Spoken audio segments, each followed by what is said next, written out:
Hey, what's going on today, guys? Today I've decided to do some upgrades in my video equipment.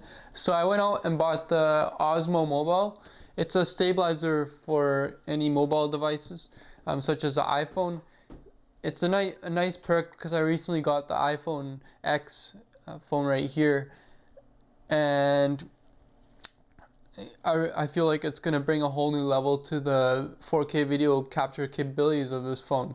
So I've read the reviews of it, and they do look promising. The device, as I understand, really can bring your phone to the next level, getting that awesome cinematic experience. Well, today I'm going to be unpackaging it. As well, I'm going to be doing some clips in various scenarios, and this will give you, hopefully you guys can decide yourself if this unit is really worth it. I paid $150 US for it. So yeah, let's see if this device is really worth what I paid for it. Hope you guys enjoy. Thank you.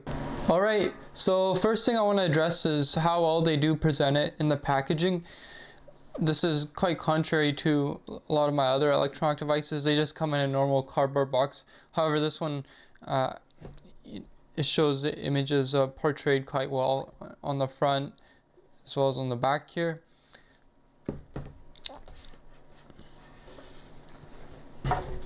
Let's check out what's inside here.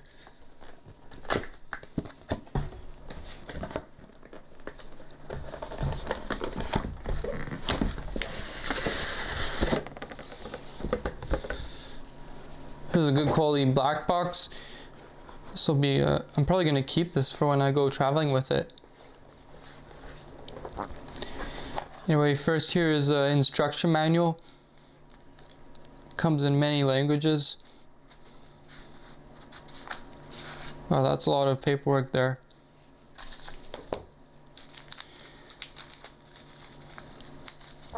They even ensured that it was dry upon delivery with this gel. Inside here, this compartment, we have the battery. During shipment, they even went the extra mile by putting a plastic divider inside the battery. That way the battery can have its maximum life potential when it comes to the customer.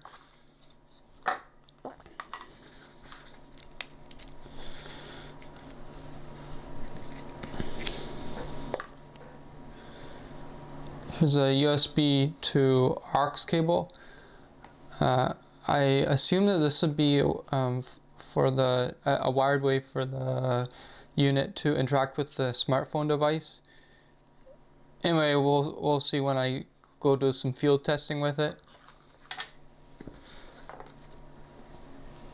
Here's a wrist strap for the device.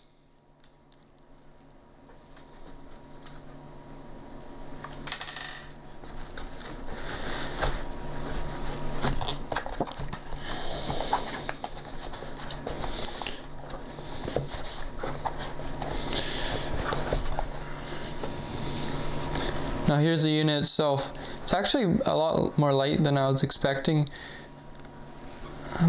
I'll put that to the camera there. Yeah, I guess this has pretty much virtually every axis of control. It's pretty flimsy right now. For example, here you can see what I mean. Just bounces with gravity right now. When I put the battery in though, hopefully it'll be quite firm and it'll stabilize the way I want it to. For the controls, we have it almost seems like a video game controller, a joystick right here. This red button I assume is for recording.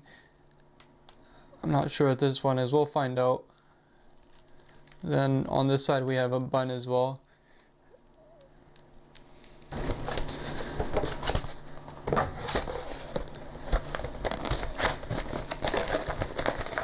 Inside here,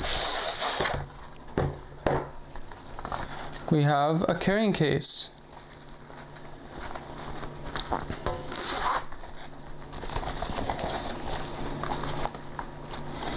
Not bad.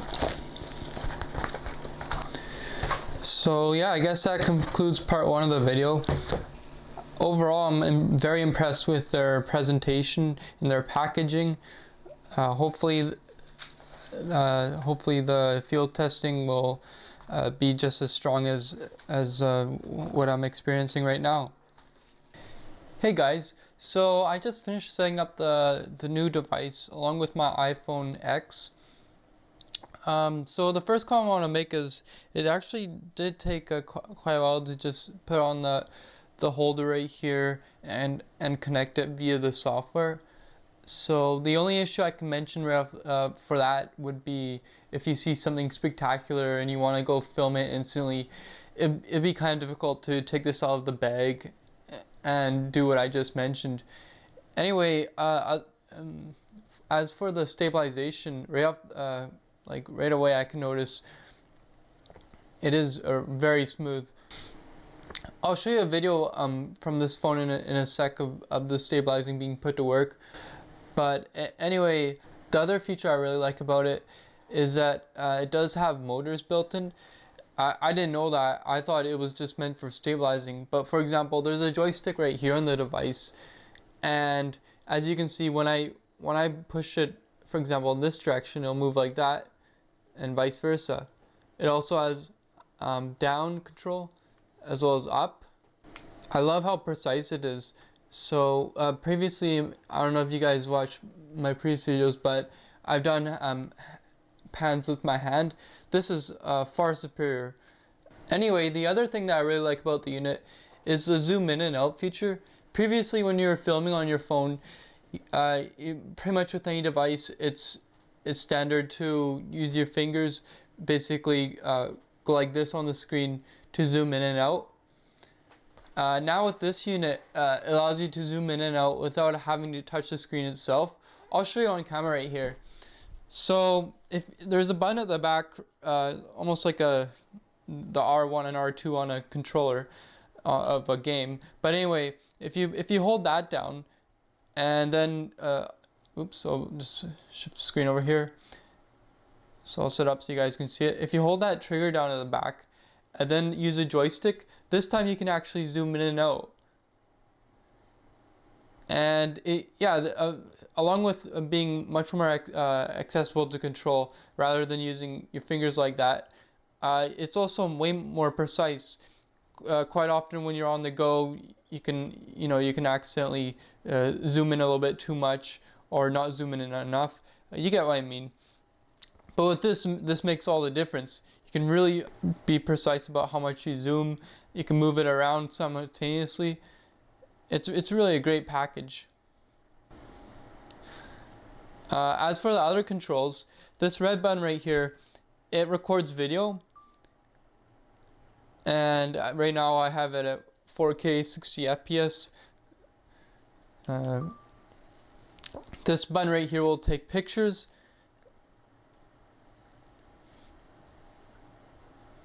And yeah, overall, that's really all the commands that you really need when filming on a phone.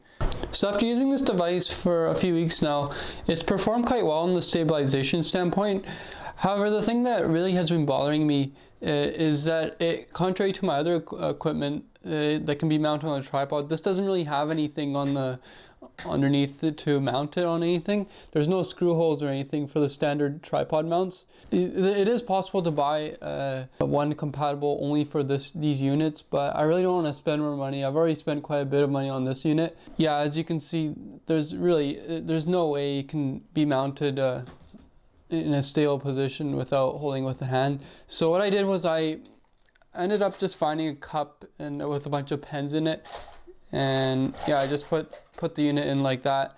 And really that's my only option right now, to have it held up stable. I did hear though, with the second one coming out, it will have a screw hole for any desired standard tripod mount. The downside in the two coming out though is that it doesn't have, as a result of the screw hole, the battery won't be removable, and contrary, the first one does have a removable battery, as you can see.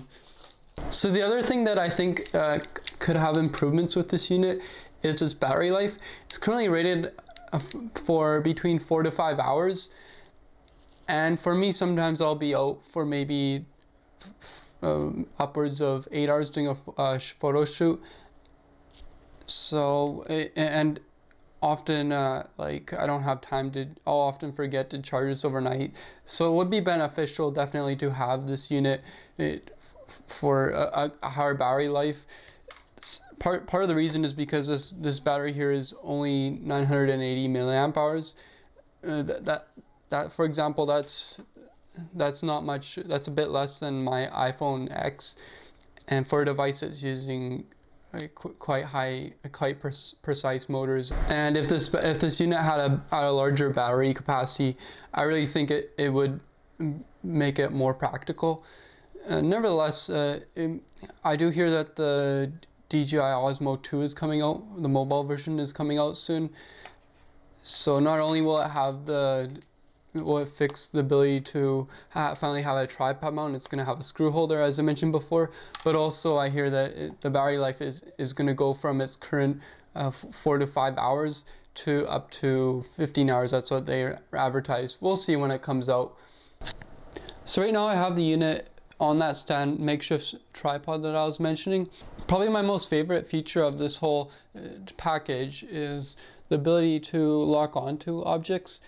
And what will happen is, I'll show you in a sec, but the motor can actually lock onto objects as they're moving around. So what you do is you press on the bottom right. I'll do that again. What you do is you press on the bottom right the lock on symbol, which is in yellow. And so let's say, for example, I want to lock onto my face as it moves around. I just make a square over my face. And now as you can see, as my face moves around, so will the camera. It'll actually move. I'll actually stand up here. Oh, it reaches summit there. But yeah, you get the idea. I can move around the room, and it's quite neat because the motor will move as my head does. Really awesome technology. I'll get down low too. Even when I'm momentarily behind the camera that I'm shooting with right now, it'll still be able to track it again.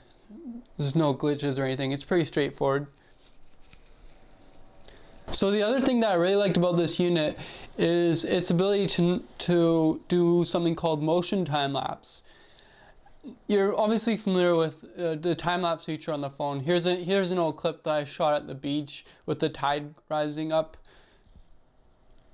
Pretty interesting, but there's this device brings a whole new level to the time-lapse feature on the phone. It's called motion time-lapse. So I'll show you how to get into it. You can select the mode, and it's called motion lapse.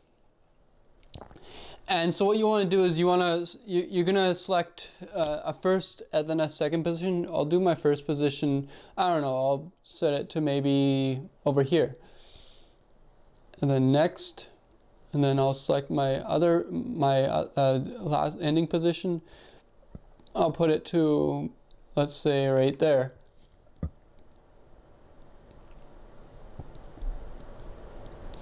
Okay, that looks good.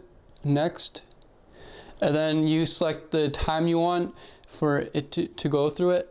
Let's just say 30 seconds, an interval of 0.5 seconds. That's from every picture that it takes. So that's going to be a total of 60 frames. I'm sure you guys already know how that works.